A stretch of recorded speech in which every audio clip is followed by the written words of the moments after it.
What's up, Grapper fans? My wife and I have been busy between trading my lifted King Ranch for that 14 Platinum and the 03 Chevy, doing all the paperwork with that and the logistics stuff to get that deal done, to selling her 2005 Ford Escape that wasn't anything special, put a lot of miles on it. It was good to us, didn't need that much maintenance, just kind of kept up with it. Well, my wife has always wanted a certain vehicle, but it's never really been the right time, the right place, or the right price to get one. And it's really just, it's not practical. It's something that's kind of just, if I had plenty of money, I'd get one kind of thing for her. Well, me being a little bit of a wheeler dealer and just very passionate about trucks, cars, SUVs, and just things of good quality, I was able to help her out, and we ended up going 50-50 on this truck between selling her car, the money that we had into it, and actually some stuff that I sold. We had the money and it was a no-brainer. We ended up pulling the trigger on it. Now, she wanted a 4Runner before this. That was kind of her practical but still kind of cool car. She felt that we could drive that home to North Carolina, no problem, put plenty of miles on it and not really hurt the value. Well, let me show you what she really wanted and what we ended up getting. This is our 1995 Ford Bronco XLT full-wheel drive. It's got the 5-liter V8 automatic transmission, pretty standard 1995. It's in this green color. I can't remember the exact name. It's got a few dents and scratches, but this thing is rust-free, and she's right and rides awesome.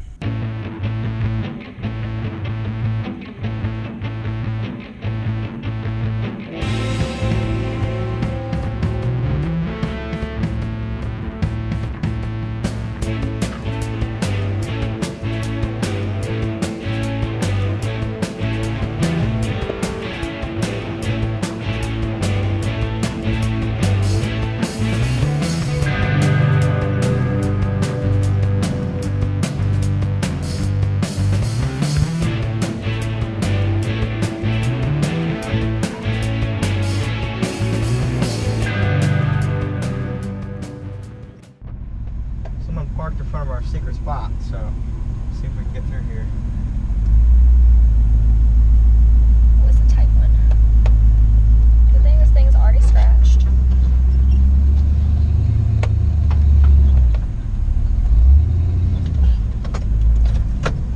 We don't want to hit any trees. Yeah, gotta respect the environment, you know?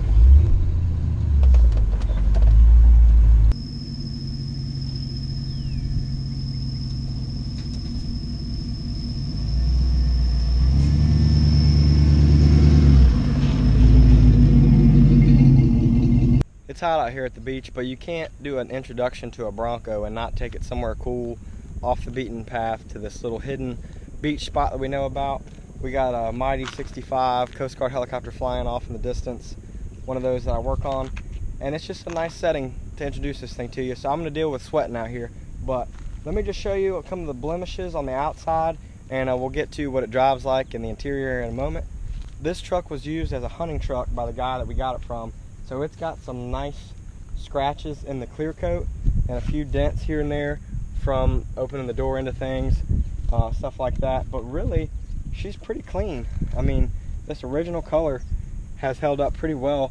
And I mean, there's a couple, everywhere I think is fading is just like some wax that was left on there. It's got new trim. Apparently, when he first got it, he took all the trim off and had it buffed, and then proceeded to hunt with it after that. Not sure why he buffed it in the first place, but I like it because I can tell that all these scratches will probably come out just because they're so light. None of them are really bare metal. You can see it's got these 15-inch factory like bullet hole style wheels. I love these wheels. I wish they were a little bigger though, because we want to run ridge grapplers on this thing, and from what I can tell on Nitto's website, they do not make tires in the ridge grappler for a 15-inch wheel. So we're gonna have to go with another option. Comment down below what tires you'd like to see on here. We're trying to keep this thing pretty stock. You know, it's got some tasteful stuff done, like the old tips out the side, you know, 3.5-inch angle cut tips with some Flowmasters. I mean, she's pretty stock. It's got like headers and a few other little things. Sounds good.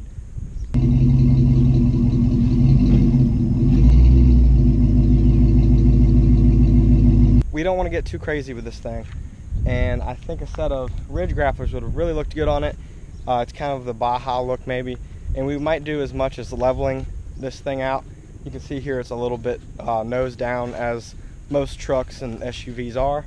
So you can see how much clearance we have in the back versus the front. It's just slightly lower. Hard to tell, but we may raise it up just a little bit, but it really doesn't need much. I mean, this thing already drives really good. The alignment's not bad on it. This is the twin traction beam style front end, so it's kind of in between independent and a solid axle as far as full drive goes. May not be able to see it under there, but really unique setup that rides awesome. Super impressed with the ride quality of this thing. This front end's known for not really holding alignment that well, and a few other little issues here and there, but it's got manual locking hubs. You can see here I've already tested out the full drive obviously when we bought it. I really appreciate that it has manual locking hubs. I wish it had manual full drive, you know, like on the floor shift, but it's got the electronic locking four-wheel drive. So you push the button with the hubs locked and it goes into four-wheel drive or four low. But it's not bad. I mean, it's 95 technology. It's got cruise control. It's got, you know, things like that, that power windows that an older Bronco may not necessarily have. This is, you know, pretty much the newest Bronco you can get until they come out with the new one, though. They stopped making them in '96. So this is only 1 year shy of being the newest Bronco that you can currently buy. So I'm pretty excited about it. Let me know what y'all think. We're going to be making some progress videos of this thing as we, you know, clean it up a little bit. We'll probably buff it ourselves. That's why we went ahead and drove out here and weren't too worried about scratching it. But we're going to clean this thing up, and Megan's going to drive this back and forth to work every day. I apologize, I'm sweating. I probably look gross, but this is going to be Megan's daily driver, and we're going to use the Chevy Cat Eye that I've got to probably go on our longer trips, and the Ford hopefully will sell soon so I can get started on my dream truck, my forever truck. But y'all let me know what you think. Was a Bronco a good decision? What do you think of the 95 with the 5-liter and the automatic transmission? Any issues y'all have heard of these? Let me know. I would like to address anything early on, but this is a very solid rig. It's got leather, the seats are cracked. It just needs a little TLC. This tailgate setup is pretty awesome. You have to open it from the inside with the window down. I don't have the window all the way down right now, but love this factory tire mount. Looks very sturdy and solid. I really like this Ford Bronco cover that they put on. Very time correct, you know, 95. Just looks good. Ford Bronco. I don't really care for these aftermarket taillights. Neither does my wife, but luckily it came with the stock ones, so we'll probably be changing those out. We got some public subs. They loaded this thing down. I can't even pick it up.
First time taking the Bronco on the highway. So far we've hit a couple speed bumps and we're really impressed with how it rides. Everything in here shakes and rattles a little bit, but you know, got some decent storage. We got some chips in here. Just picked up a few pub subs. We're at a red light here, but we're coming up pretty close to the highway, so we'll see how this thing does at speed. I've had it up to about 60 so far, but everything seems to work gauge wise. We just topped it off. I will say the gear selector cable is a little stretched, so in drive it looks like you're in second, and vice versa. You know, if you're all the way in park it looks like you're in reverse. Not too bad. Missing a couple things here. This is like broken, but it's still there, so at least we have one. And we're missing the rest of this panel here, but mostly cosmetic stuff. The outside of this thing is pretty clean. A few dents and scratches that we knew going into this deal. The guy was very open about telling us what was wrong with it. Everything is replaced, so hopefully it's good to us. But let's get this thing on the highway and see how it does. Doesn't have any problem keeping up. Definitely not the fastest thing ever, but it's pretty smooth.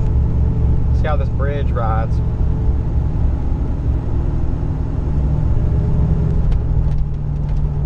You kind of hear stuff creaking a little bit, but definitely not a bumpy ride.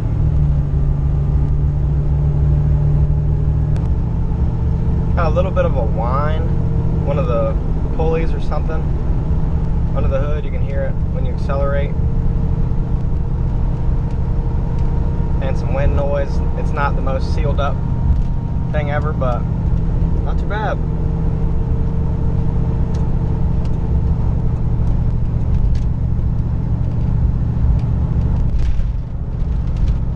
Yeah, there's the dash rattling. She just needs some double-sided tape. Yeah, we'll get her fixed up. Just a little sloppy. This railroad track usually sucks. Let's see how this thing does. A lot of noise, but I didn't feel anything. Yeah. Also, these seats are like A+.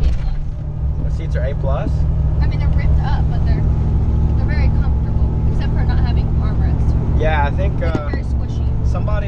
whoever put these seat covers on, like took the armrests off to get the seat covers on and then never put it back, and you kind of miss them because the center console is so low. So like you're like reaching way down. You can't put your elbow on it, but it has the mount for armrests. We'll just have to put some on there. That's not a big deal. Megan likes to come up with names for vehicles kind of based on what the actual manufacturer named it. So like we had that Ford Escape that was a limited that we named Teddy. Yeah. And then before that you had a Toyota Camry, and she named it Mimi after a Camry kind of. So what do we call this thing? This one's a Rhonda. Rhonda the Bronco. Because Bronco's Ron in it. Yeah, it's got Ron in it. We were trying to like, you can't really come up with a girly name with Bronco very easily, but yeah, at first its name was Brad, but it just didn't seem like a boy. It seemed like a Rhonda. Yeah, she's a good old girl, so we're gonna name her Rhonda. Yeah.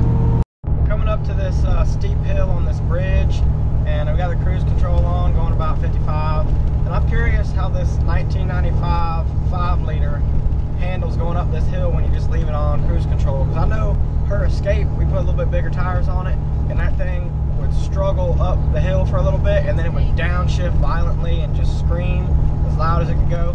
So I want to see if this thing's a little bit more tame and has enough torque to consistently get up the hill by itself. So we'll see what happens here. We got a little bit before we get to the hill. Hopefully this thing can handle it pretty well. It's been impressing me so far, but I don't want to give it too much credit too fast. Jealous of the people on the boat. I know, it'd be nice to be out on a boat today. Hopefully it's not raining. Yeah, it looks like we're heading for some rain, and it's blue skies behind us. We're definitely going the wrong direction if we want to stay dry. We'll see, fingers crossed. Alright, we're about 58 miles an hour, I'd say.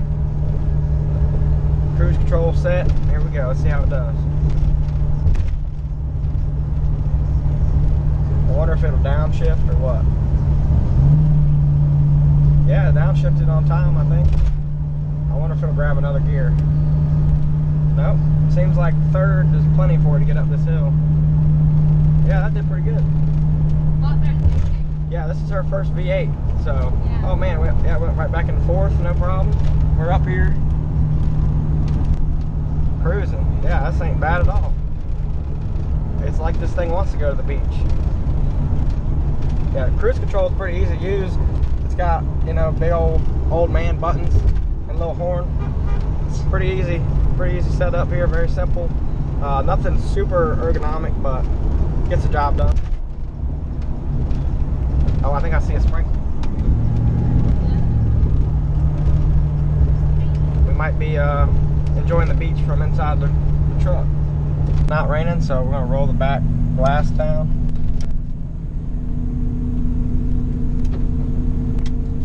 Look at this colorful rig here.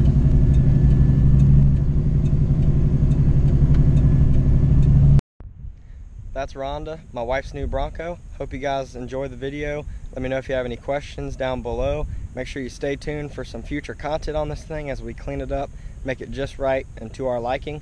Definitely letting Megan kind of take the reins on how this thing turns out, but we both have pretty, tasteful opinions on what we should do to this thing. We don't want to get crazy with it. It's a clean old truck already. So y'all make sure you subscribe and check out Grappaholics on Instagram. Thanks so much for watching.